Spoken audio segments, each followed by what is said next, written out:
पुढील कार्यक्रम प्रसारित करणारे आहेत जॉयसमेर मिनिस्ट्रीचे मित्र आणि भागीदार.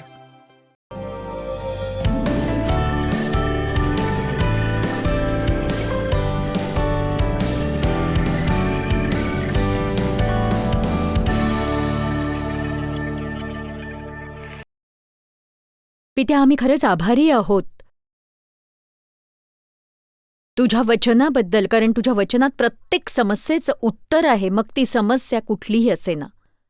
त्यामुळे आम्हाला खात्री आहे की तुझ्या मार्गाने चालल्यामुळे आमच्या जीवनात तणाव राहणार नाहीत. म्हणून आम्ही तुला विनंती करतो की तू आपल्या कृपेने आमच्या जीवनात असे बदल घडव की आम्ही शांतीत राहू शकू, प्रभू येशूच्या नावाने. आमेन. तर तणाव हा या शतकातला एक आजार आहे. तो अब्जावधी रुपयांचा व्यापार झालेला आहे. तणावाचं नियोजन करणं किंवा उपाय घेणं किंवा समुपदेशकाची फी देणं झालं किंवा वेगवेगळी औषधं झाली किंवा त्यावरची पुस्तकं किंवा तणाव नियोजनाचे सेमिनार्स झाले, हा सगळा व्यापार झालाय. म्हणजे जेव्हा मी आराधना समूहाला सांगितलं की मी या विषयावर बोलणार आहे, तेव्हा ते चकित म्हणाले, बापरे, या आठवड्यात आम्ही विशेष काही ऐकणार आहोत. मला असं म्हणायचंय की देवाची आपल्यासाठी ही इच्छा नाहीये की आपण नेहमीच तणावाखाली किंवा दबावाखाली आपलं आयुष्य जगावं, असं नाही वाटत त्याला. किती जणांना कळलंय की तुमच्यासाठी ही देवाची इच्छा नाही. तर हा आपल्या संस्कृतीला जडलेला आजार आहे. पण आपण एखाद्या संस्कृतीत राहतो म्हणजे असं नाही की आपण ती संस्कृती अंगीकारायलाच हवी. आता तुम्ही नीट ऐकून घ्या. आपण प्रत्येक गोष्टीत काही ना काही सबबी सांगत असतो. आपण म्हणतो की जग असंच तर चाललंय आज, पण तुमचं जगही तसंच असायला हवं असं नक्कीच नाही. आमेन.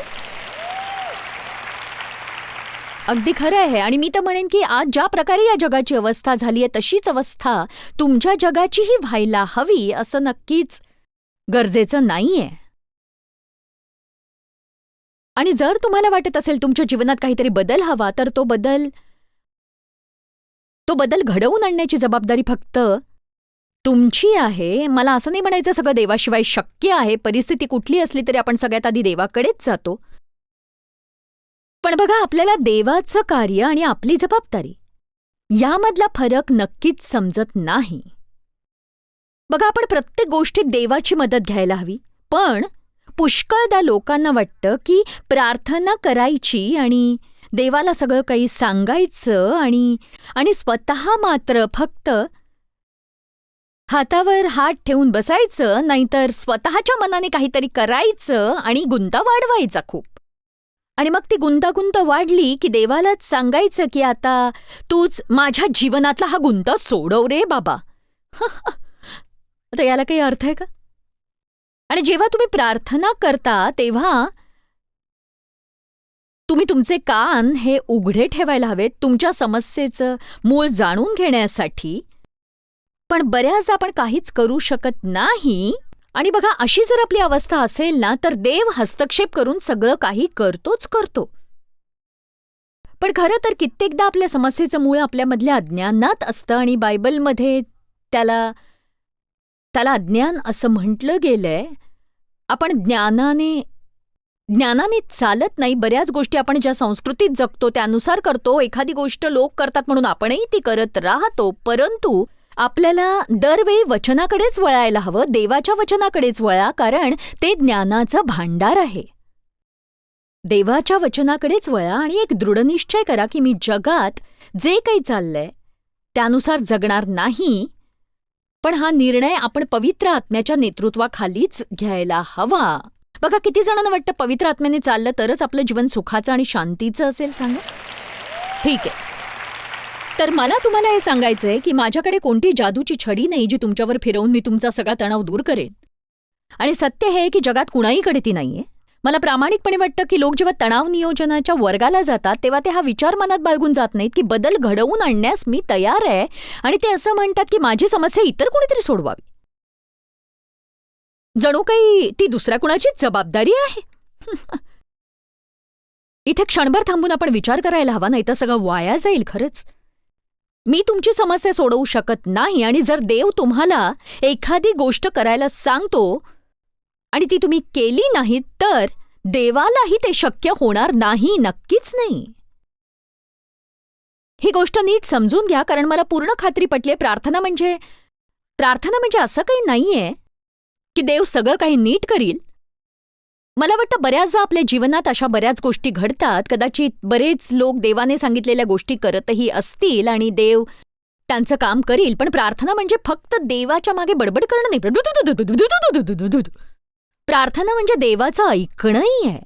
देव आपल्याशी बोलतो, तो आपल्यासारखंच बोलणार नाही, पण देव तुमच्याशी वेगवेगळ्या प्रकारे बोलत असतो, आणि आज कदाचित देव तुमच्याशी माझ्याद्वारे सुद्धा बोलेल. फक्त तुम्ही ऐकायला हवं. तो वचनातून बोलतो, तो एखाद्या लहानशा मुलाद्वारे बोलेल, तो एखाद्या परिस्थितीतून बोलेल. त्याचे बोलण्याचे अनेक मार्ग असतात. तुम्ही त्याची आज्ञा पाळायला हवी, त्याचं ऐकायला हवं.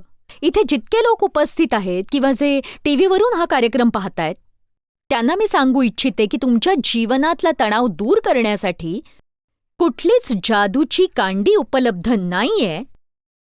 तुम्हाला देवाची मदत हवी असेल तर तुमच्या समस्येच्या मुळाशी तुम्ही जायला हवं, आणि देव जे काही सांगतो ते करण्याची तुमची इच्छा असायला हवी. आणि मी हे तुम्हाला वारंवार सांगेन की देवाशिवाय काहीही करता येत नाही. पण मी असंही म्हणेन की आपल्याशिवाय देवही फार काही करू शकत नाही. मला नाही डाऊट की वचनाला धरू नये. हो, असं वाटतंय तर खरं. वचनात असं काही लिहिलेलं नाहीये, पण देवावर तुम्ही आपली चिंता टाकायला हवी, जबाबदारी नव्हे.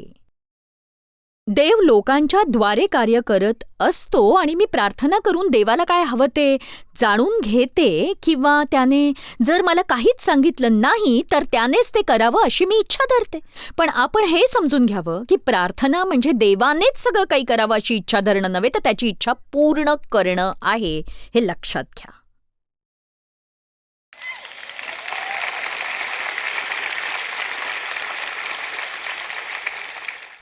तणाव तर सगळीकडेच दिसतो, आणि तो काही केल्या कमी होणार नाहीये. मग त्याला पर्याय काय? बघा, मी बराच काळ माझ्या सभोवतालची परिस्थिती बदलण्यात घालवली. कदाचित तुम्ही तेच करत असाल. जर तुम्ही अमुक केलं तर मला शांती मिळेल, जर तुम्ही हे केलं नाहीत तर मला शांती मिळेल, जर तुम्ही ते करायला लागलात तर मला शांती मिळेल, मला जास्त पैसे मिळाले तर मला शांती मिळेल, मला चांगला बॉस मिळाला तर शांती मिळेल. आपल्याला वाटतं बाहेरचं सगळं बदलावं, पण लक्षात घ्या, आपल्या सभोवतालची स्थिती बदलायला आपण बघतो म्हणूनच आपल्याला शांती मिळत नाही. हीच स्थिती आपल्याला थेट एदेन बागेत घेऊन जाते. दोष देणं. जी स्त्री तू मला दिलीस तिनेच मला ते दिलं.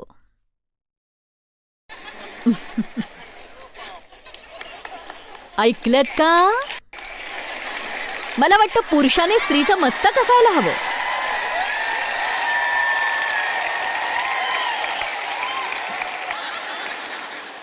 पण मग बागेच्या मस्तकाचं काय झालं? मला वाटतं त्याला दोष झटकायचा होता. घाबरू नका, मी हेच घोळणार नाहीये.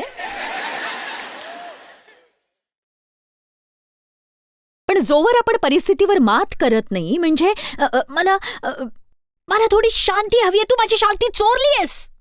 माझी परिस्थिती जर बदलली तरच मला शांती मिळणार आहे. तुमची परिस्थिती ठीक आहे, म्हणजे मी तुम्हाला निराश करत नाहीये, पण तुमची परिस्थिती बदलली तरी इतर प्रश्न उद्भवणारच आहेत, हो की नाही?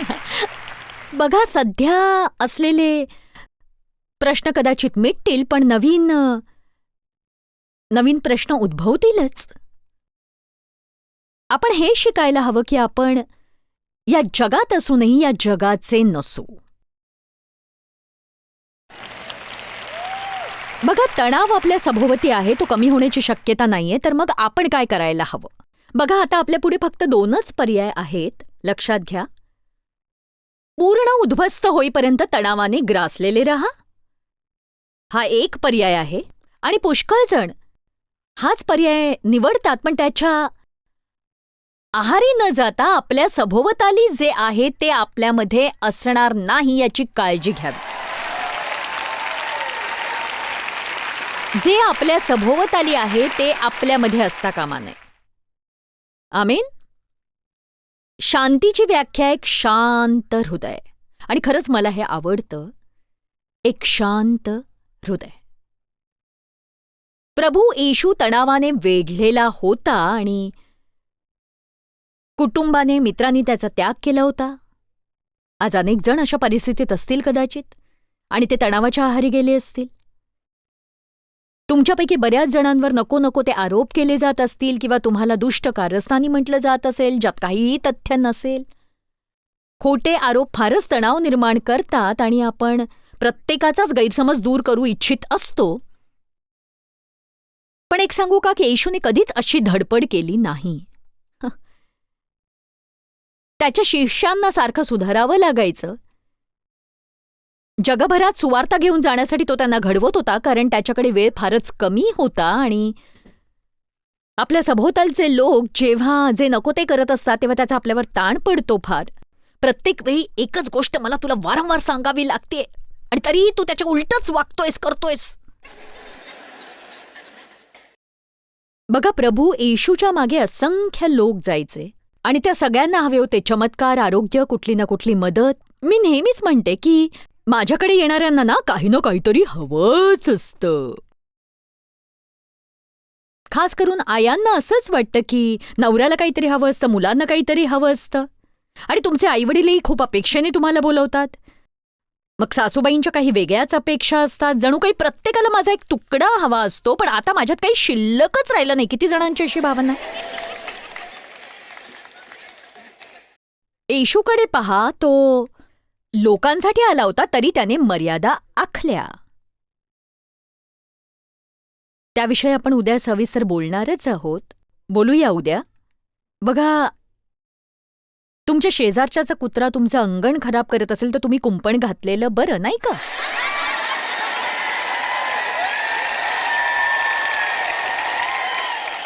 आमीन. याचा अर्थ असा की आपण आपल्या जीवनाभोवती कुंपण घालून असं म्हणायला हवं, तू इथपर्यंतच जाशील, याच्या पलीकडे तू येऊच शकणार नाहीस.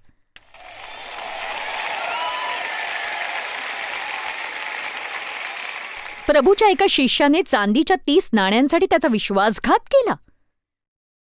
पेत्राने तर प्रभूच्या कठीण प्रसंगात त्याला चक्क नाकारलं, आणि तो त्याचा चांगला मित्र होता, जवळचा मित्र, जवळचा.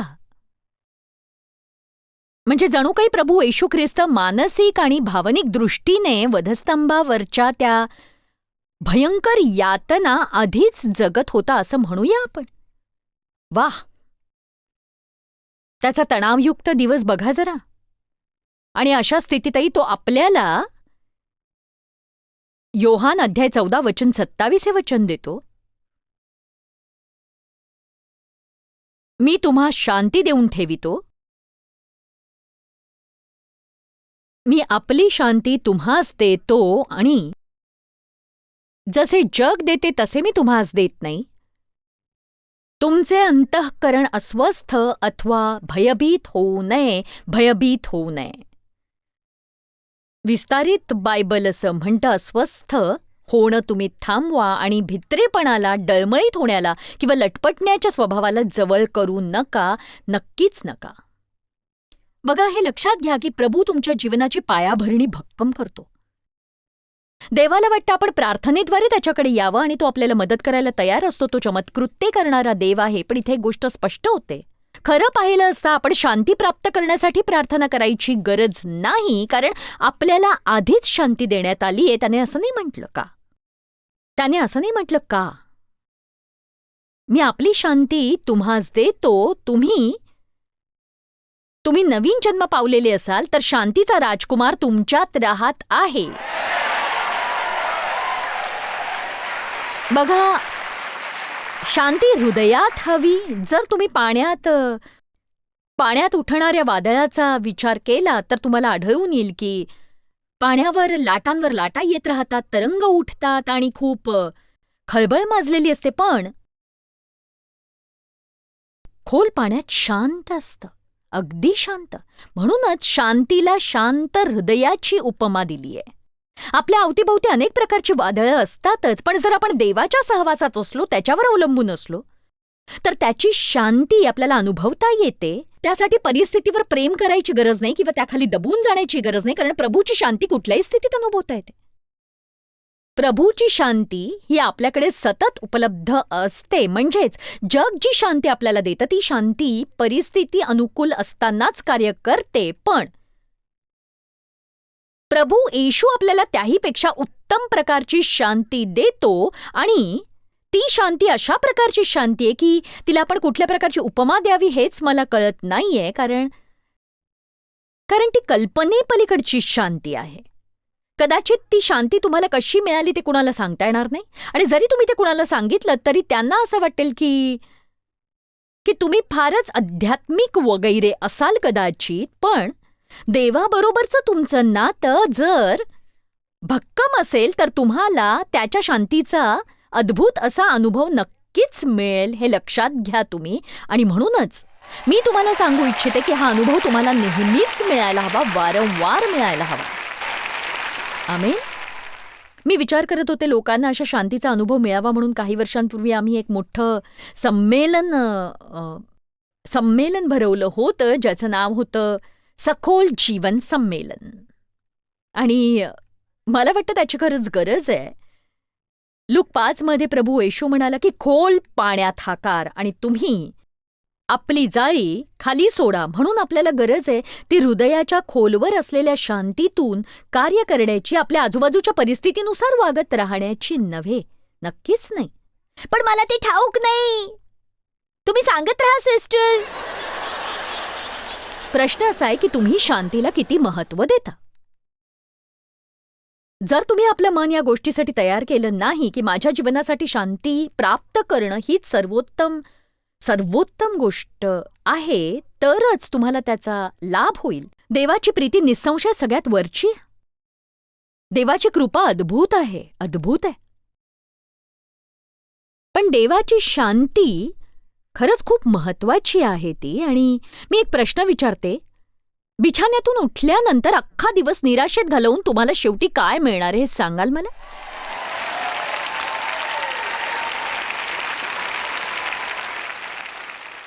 याच कारणास्तव बऱ्याच लोकांना सकाळी बिछाण्यातून उठावंसच वाटत नाही आणि ते तसेच पडून राहतात, कारण ते कशाचा सामनाच करू शकत नाहीत. पण ते उत्तर नाहीये. जगण्यापासून लपणं हे तुमचं उत्तर असूच शकत नाही. गोष्टी टाळणं हे उत्तर नाहीये. ख्रिस्ताने जशा गोष्टी हाताळल्या तशा त्या हाताळता आल्या पाहिजेत तुम्हाला मी माझा कनानाचा प्रवास कसा झाला ते सांगते, म्हणजे तुम्हाला थोडक्यात कळेल ते. बघा, सर्वप्रथम माझ्या वडिलांनीच माझं शारीरिक शोषण केलं. अनेक वर्ष. माझं पहिलं लग्न झालं, पण मला वाटायचं मी कुणालाच नकोय या जगात, आणि तो मनुष्यही भामटा निघाला आणि त्याला त्याच्या लुच्चेपणामुळे तुरुंगात जावं लागलं. आणि 18 वर्षांच्या दुःस्वप्नानंतर ती 5 वर्ष भोगावी लागली मला. तेव्हा मी 23 वर्षांची होते आणि मी उद्ध्वस्त झाले होते. आणि तुम्हाला आश्चर्य वाटेल की लोक बाहेरून किती गोड दिसतात, पण आतून ते उद्ध्वस्त झालेले असतात. आमीन. त्यांनी माझ्यासाठी निरुपयोगी हा शब्द शोधून काढला. आणि बघा, तुम्ही पाहिलं, म्हणूनच आज माझा कायापालट झालेला दिसतोय, कारण देवाच्या वचनाने मला पूर्णपणे बदलून टाकलं.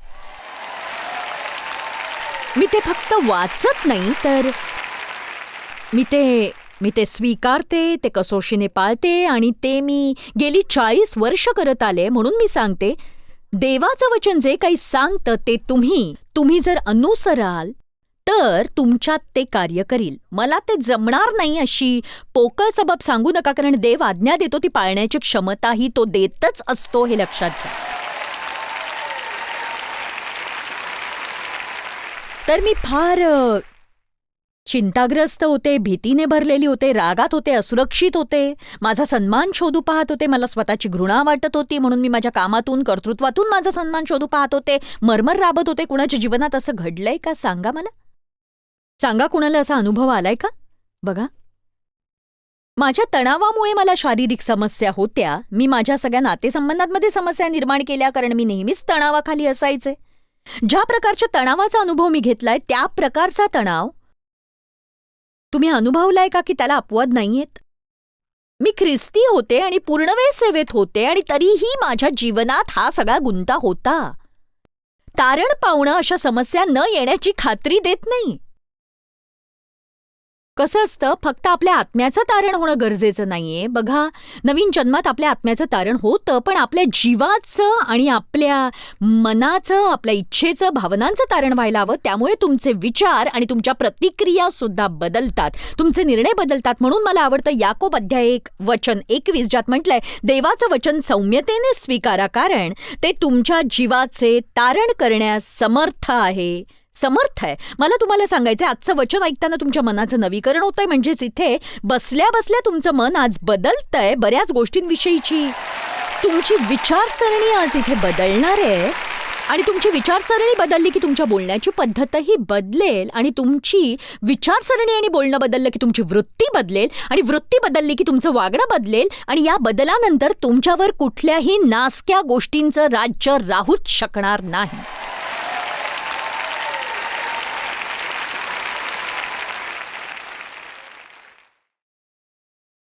कित्येक वर्षांच्या छळानंतर मी निश्चय केला की आता काहीही करून शांती मिळवायलाच हवी. मी तुम्हाला इथे सांगू इच्छिते की डेव्ह माझ्यासाठी फार मोठं उदाहरण ठरलं. जर तुम्ही त्या दुर्मिळ शांत लोकांपैकी एक आहात, जर तुम्हाला वाटत असेल की तुम्हाला या संदेशाची गरज नाही कारण तुम्हाला तणावाची समस्या नाहीये, तरीही तुम्हाला या संदेशाची गरज आहे कारण तुमच्या भोवतालचे लोक तणावाने वेढलेले असतील आणि त्याची तुम्हाला जाणीवही नसेल. आणि तुम्ही म्हणाल की अहो, पण तुमची समस्या काय? कशाला हा समोरचा माणूस एवढा त्रागा करतोय? कशाला एवढी चिंता करतोय? हा कुणास ठाऊक काय करायचं? बघा, डेव्ह माझ्यासाठी एक उत्तम उदाहरण ठरला शांती प्राप्त करण्यासाठी, कारण मी अशा पार्श्वभूमीतून आले होते जिथे शांती ठाऊकच नव्हती मला. तुमच्यापैकी किती जण क्रोध, हिंसा, मारहाण आणि आरडाओरडा अशा वातावरणात वाढले जिथे शांतीचा लवलेश सुद्धा नाहीये? शांती काय असं मला ठाऊक नव्हतं, पण जेव्हा ती मिळाली तेव्हा मी चकित झाले. ही शांती किती अद्भुत असते नाही का? मी चकितच झाले मी. खरं सांगायचं तर देवाची शांती मिळाल्यानंतर मी निराश होत नव्हते, कुठली काळजी वाटत नव्हती, वेड्यासारखी वागत नव्हते, सगळं काही छान झालं होतं. मी गंमत करत नाहीये, पण माझ्या आरामखुर्चीत रेलून मी म्हणायचे की आता हे कंटाळवाणं झालंय.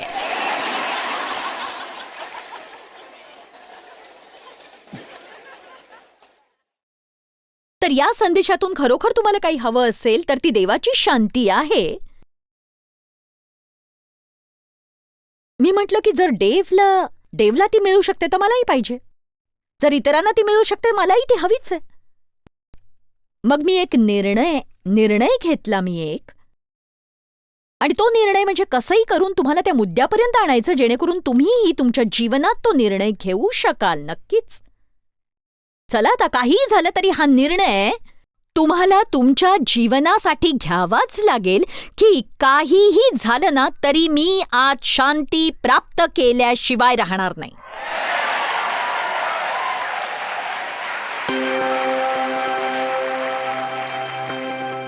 बघा, तुम्हाला ओझ्याखाली जीवन जगायची गरज नाहीये. तुम्हाला हे आव्हान स्वीकारावं लागेल की काहीही हो, मी शांती प्राप्त करीन. आणि देवाची शांती मिळवण्याची पहिली पायरी ही की येशूने ती दिलीये हे जाणून घेणं, आणि त्यासाठीच तुम्हाला येशू ख्रिस्त हा तुमचा प्रभू आहे हे स्वीकारावं लागेल.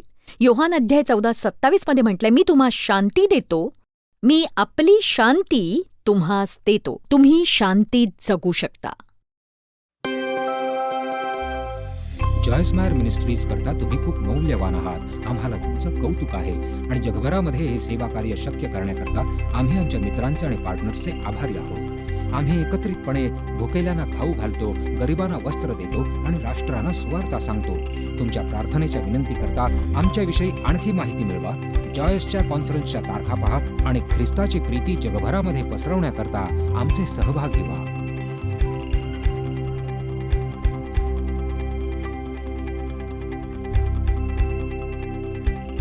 याचा सर्व खर्च जॉयस्मायर मिनिस्ट्रीचे मित्र आणि भागीदार करत आहेत.